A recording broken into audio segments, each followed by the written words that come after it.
आज दिनांक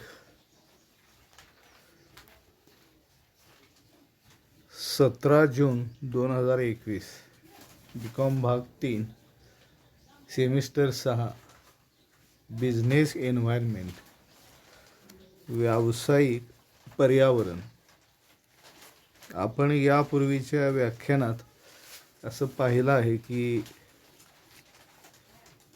जागतिकीकरण म्हणजे काय आणि जागतिकीकरणाची भारतातील अंमलबजावणी. जागतिकीकरणाचा सगळ्यात सोपा अर्थ म्हणजे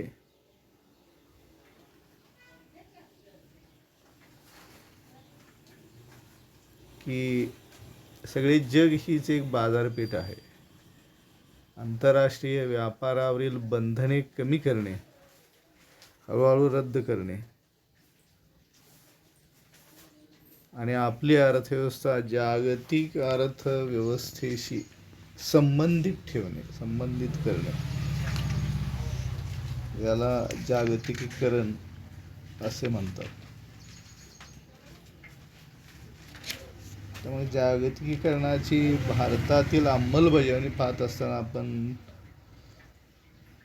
6वा मुद्दा आत्ता पाहतोय, तो म्हणजे 5 इम्पोर्ट एक्सपोर्ट पॉलिसी.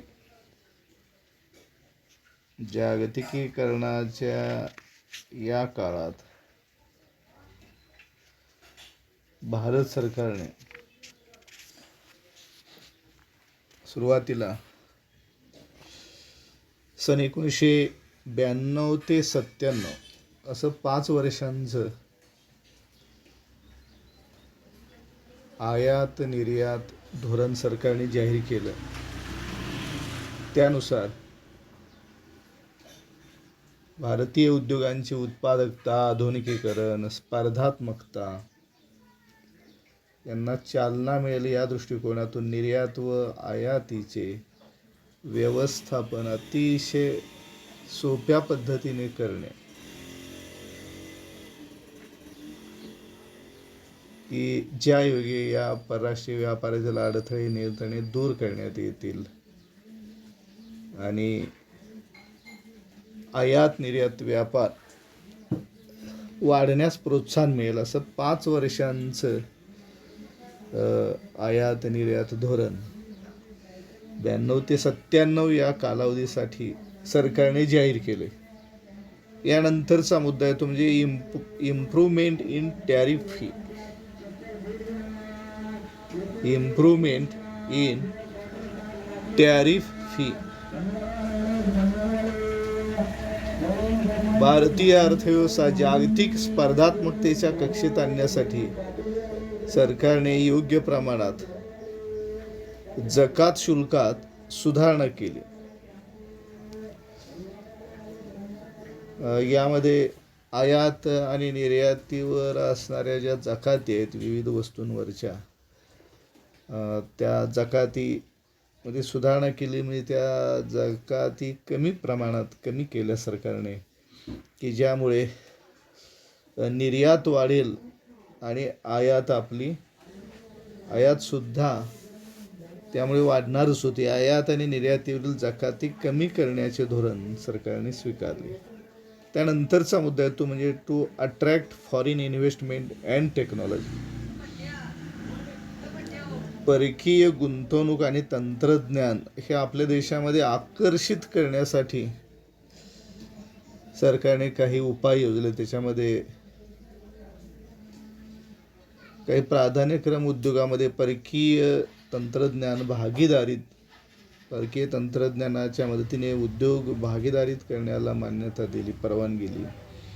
त्याचबरोबर खाजगी उद्योजकांना प्रगत परकीय तंत्रज्ञान आयात करण्याचे अधिक स्वातंत्र्य दिले. त्याचबरोबर परकीय गुंतवणूक व संयुक्त योजना यासाठी विदेशी गुंतवणूक संवर्धन मंडळाची स्थापना केली. तसेच फेरा कंपन्यांना, परकीय चलन व्यवस्थापन करणाऱ्या कंपन्यांना या ठिकाणी सवलती दिल्या सरकारने. अशा पद्धतीनं परकीय गुंतवणूक आपल्या देशामध्ये आयात करण्यासाठी, परकीय गुंतवणूक आणि प्रगत तंत्रज्ञान आपल्या देशात आयात करण्यासाठी, आकर्षित करण्यासाठी सवलती दिल्या सरकारने, काही विशेष धोरण आखले सरकारने. त्याचबरोबर पुढचा मुद्दा असा आहे याच्यातला की आंतरराष्ट्रीय व्यवहार तोलातील तूट दुरुस्त करण्यासाठी आंतरराष्ट्रीय व्यापारातील भारताचा हिस्सा वाढवण्याचा प्रयत्न केला. साधारण 5,000 भारतीय कंपन्यांना ISO 9000 सर्टिफिकेट्स ही मिळालेली आहेत.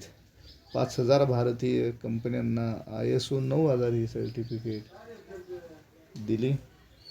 अर्थात हे सर्व प्रयत्न करत असताना उत्पादकता वाढविणे, भारतीय मालाचा दर्जा उच्च राखणे, कामगारांची कार्यक्षमता वाढवणे, उत्पादन खर्च कमी करणे या सर्व उपायांना प्राधान्य देण्यात आले. जागतिक व्यापारात भारताचा वाटा हा कमी होता, तो वाढवण्याचा प्रयत्न या ठिकाणी करण्याचं धोरण स्वीकारलं. भारताचा वाटा जागतिक व्यापारात 1% कमी होता. 1991ला 0.75% इतका जागतिक व्यापारात भारताचा हिस्सा होता. आणि ज्यावेळी भारतात सोन्याचा धूर निघत होता त्या प्राचीन काळात भारताचा जागतिक व्यापारातील हिस्सा सुमारे 35% होता. आज अमेरिका महासत्ता आहे, बलाढ्य देश समजला जातो. आज जागतिक व्यापारात अमेरिकेचा हिस्सा सुद्धा साधारण 15% आहे. पण भारताचा हिस्सा प्राचीन काळामध्ये जेव्हा भारतात सुवर्णयुग होते, भरभराट होती, त्यावेळी भारताचा जागतिक व्यापारातला हिस्सा 35% इतका मोठ्या प्रमाणावरती होता. जागतिकीकरणाचे धोरण स्वीकारल्यानंतर अगदी या 2020-21 पर्यंत 0.75% वरून जागतिक व्यापारातला भारताचा हिस्सा साधारणतः 1.80% पर्यंत आता पोहोचला आहे. दुप्पट हिस्सा या गेल्या 30 वर्षांच्या प्रयत्नात जवळजवळ जागतिक व्यापारातला आपला हिस्सा 0.75% वरून जवळजवळ 1.80% पर्यंत हा हिस्सा वाढलेला आहे. आणखी तो वाढवण्यासाठी वेगाने भरपूर प्रयत्न सरकार करत आहे आणि त्या प्रयत्नांना हळूहळू यश येत आहे. आता यानंतर आपल्याला पुढचा मुद्दा तो म्हणजे impact of globalisation on Indian economy. भारतीय अर्थव्यवस्थेवर जागतिकीकरणाचे परिणाम कोणते झाले. पहिल्यांदा आपण फेवरेबल इम्पॅक्ट पाहतोय, अनुकूल परिणाम पाहतोय किंवा फायदे किंवा गुण. जागतिकीकरणाचे फायदे किंवा गुण किंवा अनुकूल परिणाम. त्याच्यामध्ये पहिला मुद्दा आहे इन्क्रीज इन एक्सपोर्ट. भारताची निर्यात वाढली. जागतिकीकरणामुळे भारताच्या व्यापारामध्ये वाढ करण्याचे उद्दिष्ट होतेच आणि त्यामुळे निश्चितपणे पहिला मुद्दा असा झाला की 1995 ते 2006 या 11 वर्षात भारताची वस्तूंची निर्यात वार्षिक 13% वाढली. जागतिक वाढीचा दर होता 8%, पण भारताची निर्यात 95 ते 2006 या 11 वर्षात वार्षिक सरासरी 13% वाढली. 13% या वेगाने वाढली. भारताच्या एकूण निर्यातीमध्ये जागतिकीकरणामुळे निर्यात वाढलेली आहे, निर्यात वाढीचा वेग वाढला आहे. दुसरा मुद्दा असा इन्क्रीज इन सर्व्हिस सेक्टर. सेवा क्षेत्राची सुद्धा निर्यात वाढली. तसेच निर्यातीची कार्यक्षमताही अधिक चांगली राहिली. 1995मध्ये सेवा क्षेत्रातील निर्यात $10 अब्ज एवढी होती. 2006मध्ये $10 अब्ज वरून $63 अब्ज वाढली. $10 अब्ज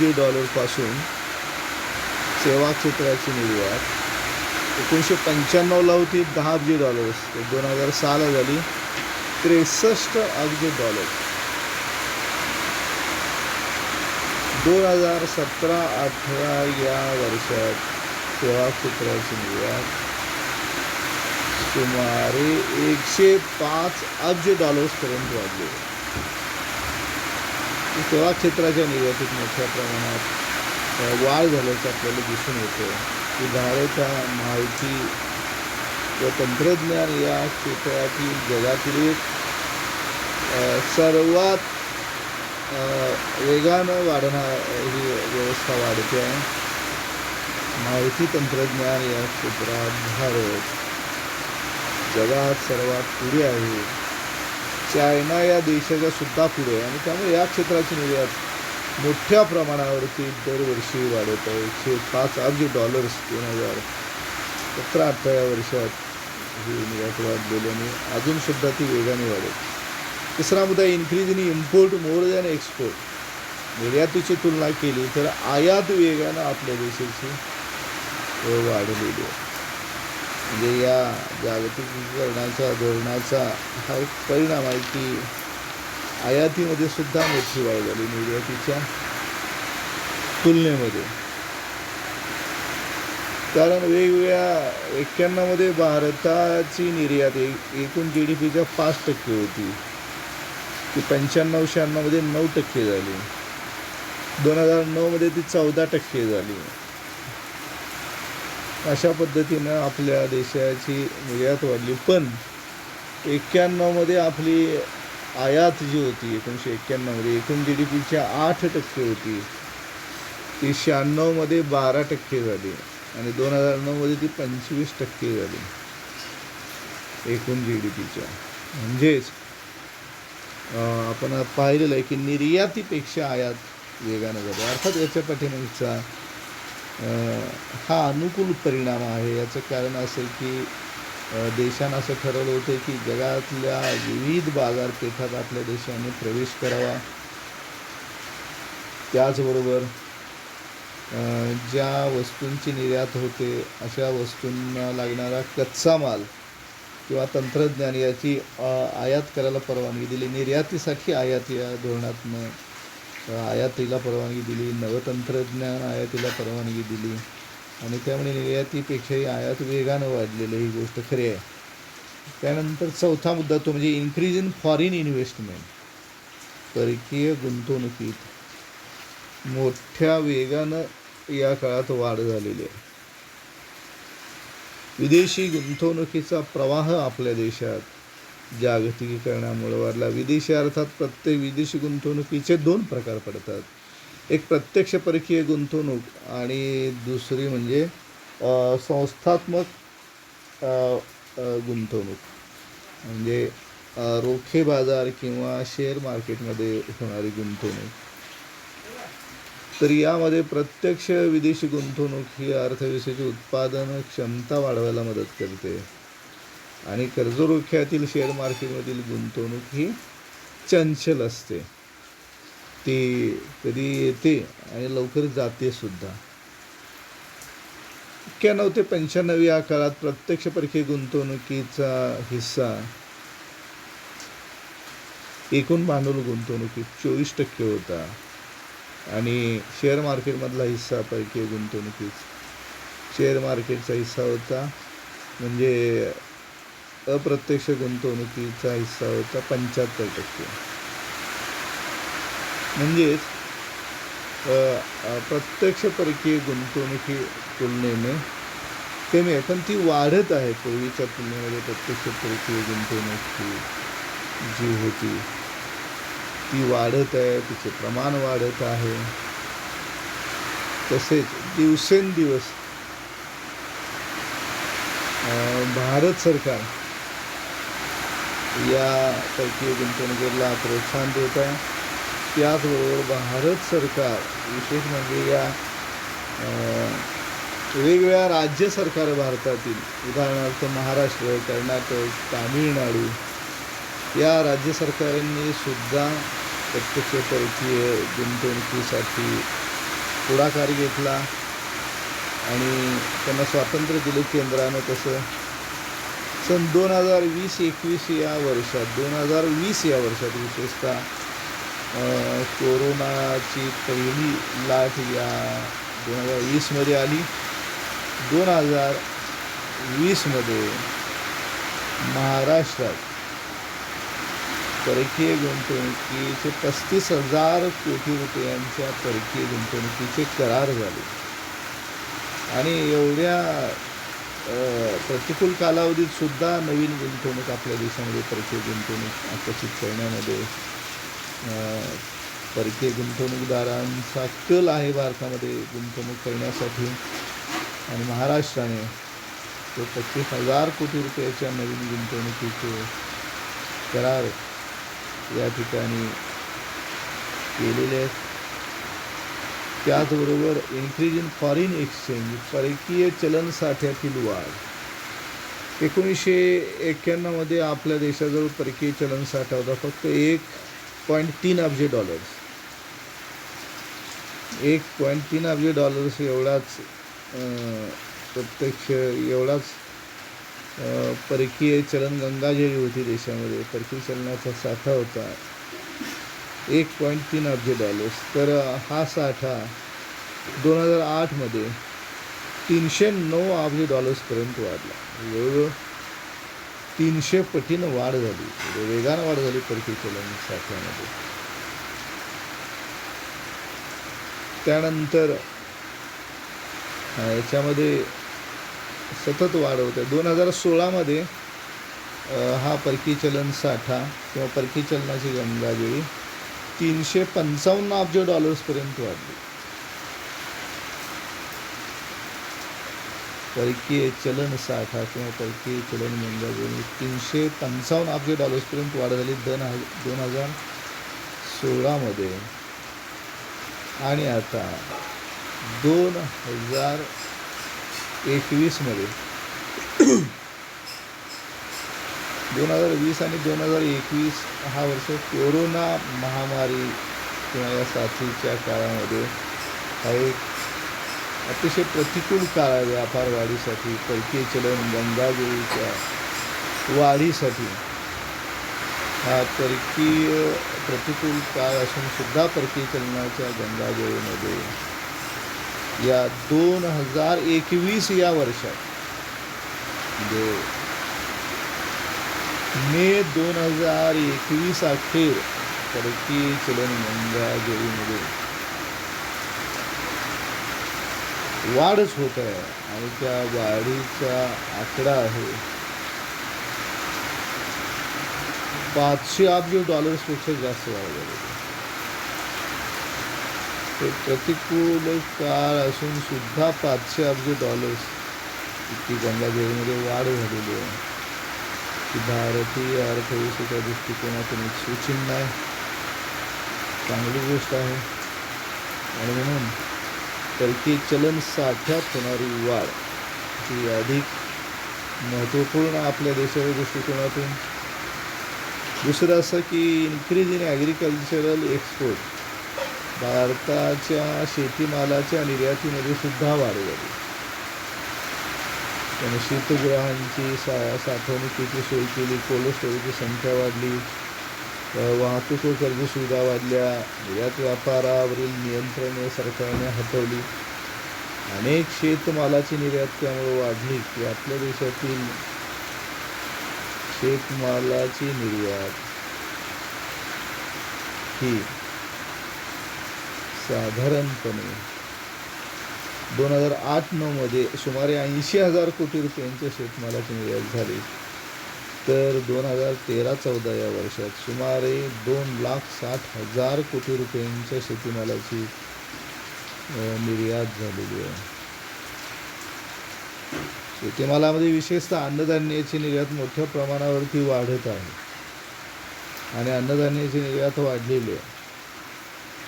अन्नधान्यामध्ये गहू आणि तांदूळ या दोन धान्यांची निर्यात मोठ्या प्रमाणावर वाढलेली आहे.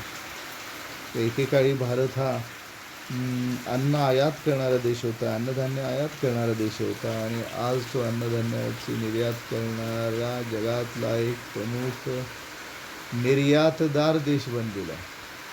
एवढी मोठी प्रगती या शेतमालाच्या निर्यातीमध्ये झालेली आहे.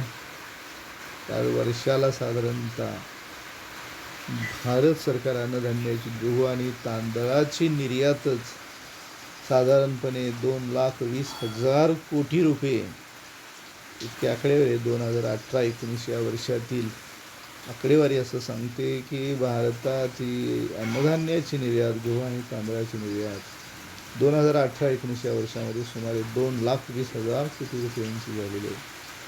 आणि इतर शेतीमालाची निर्यात तर प्रचंड आहे. निर्यातीमध्ये शेतीमालाची मोठी वाढ झालेली आहे. अनेक वस्तू आल्या. निर्यातीमध्ये विविधता आणलेली आहे. सरकारने प्रोत्साहन दिलेलं आहे. विविध शेतीमालाच्या निर्यातीवरील बंधने हटवलेली आहेत. तसेच निर्यातीसाठी प्रोत्साहन दिलेलं आहे. शेतमालाच्या निर्यातीसाठी सरकार अनुदान देते. बऱ्याच वेळेला अनुदान दिलेलं आहे. विशेषतः साखरेच्या निर्यातीसाठी सरकार अनुदान दरवर्षी देते 1,000 कोटी रुपयांचं. आणि त्यामुळे भारत हा जगातला एक प्रमुख साखर उत्पादक देश आहे आणि सरकार अनुदानसुद्धा देते आणि भारतीय साखर निर्यात करायला गेल्या 3-4 वर्षात सलग साखरेची निर्यात आपल्या देशातून होत आहे. जगात साखरेचं उत्पादन जेव्हा कमी होते तेव्हा भारताची साखर मोठ्या प्रमाणावरती निर्यात होते. गेल्या या 2-3 वर्षापासून यावर्षीसुद्धा साखरेची निर्यात झालेली आहे. जवळजवळ 40 लाख टनांची निर्यात साखरेची भारतातून झालेली आहे. त्यासाठी सरकारने निर्यात अनुदान पण दिलेलं आहे. आणि ब्राझीलमध्ये साखरेचं उत्पादन कमी झालं आहे, त्यामुळे भारतीय साखरेला मागणी वाढलेली आहे. जवळजवळ 1 कोटी टन जसं उद्दिष्ट आहे साखर निर्यात करण्याचं, शिल्लक साखर भरपूर आहे, ते साखर निर्यात करण्याचं उद्दिष्ट पूर्ण होईल. हजारो कोटी रुपये साखरेच्या निर्यातीपासून मिळतात. इतर अनेक विविध वस्तू आहेत. काजूची निर्यात आहे, त्यानंतर हापूस आंब्यांची निर्यात आहे, द्राक्षांची निर्यात आहे. महाराष्ट्रातून द्राक्षांची निर्यात मोठ्या प्रमाणात होते आहे. युरोप मार्केटला होते, अरब देशात होते, श्रीलंकेमध्ये होते. द्राक्षाचे जवळजवळ 500 कंटेनर 2021च्या हंगामात द्राक्षाच्या 500 कंटेनर सांगली जिल्ह्यातून द्राक्षे युरोपला निर्यात झालेली आहेत. नाशिकमधून जवळ 1500 कंटेनर माल केवळ एका युरोपीय मार्केटमध्ये एक्सपोर्ट झालेला आहे. त्यामुळे जगात विविध देशात भारतातील द्राक्षे वेगानं पोचत आहेत, निर्यात होत आहेत. शेतीमालाची निर्यात अशी आपल्या देशातून होत आहे. बेदाण्याची सुद्धा निर्यात होते. अजून या बाबतीमध्ये सरकारने जर प्रयत्न केला तर निश्चितपणे आणखी ही निर्यात वाढू शकते. अशा पद्धतीनं भारतीय जागतिकीकरणामुळे भारतीय अर्थव्यवस्थेवरती असे अनेक अनुकूल परिणाम घडून आलेले आहेत. भारतीय अर्थव्यवस्था जगाशी निगडीत होत आहे आणि ती हळूहळू त्यामध्ये वाढ होत आहे. आणि ही अतिशय चांगली गोष्ट आहे की जगाशी आपली अर्थव्यवस्था निर्यात होत आहे. या प्रयत्नात सातत्य आहे, व्यापारात वाढ होत आहे, भारताचा हिस्सा वाढत आहे, हे सुचिन्ह आहे. आणि या सातत्यपूर्ण प्रयत्नांच्यामुळेच निश्चितपणे जागतिक व्यापारात भारताचा हिस्सा वाढेल आणि जागतिकीकरणाची उद्दिष्ट साध्य व्हायला मदत होईल असा विश्वास वाटतो. धन्यवाद.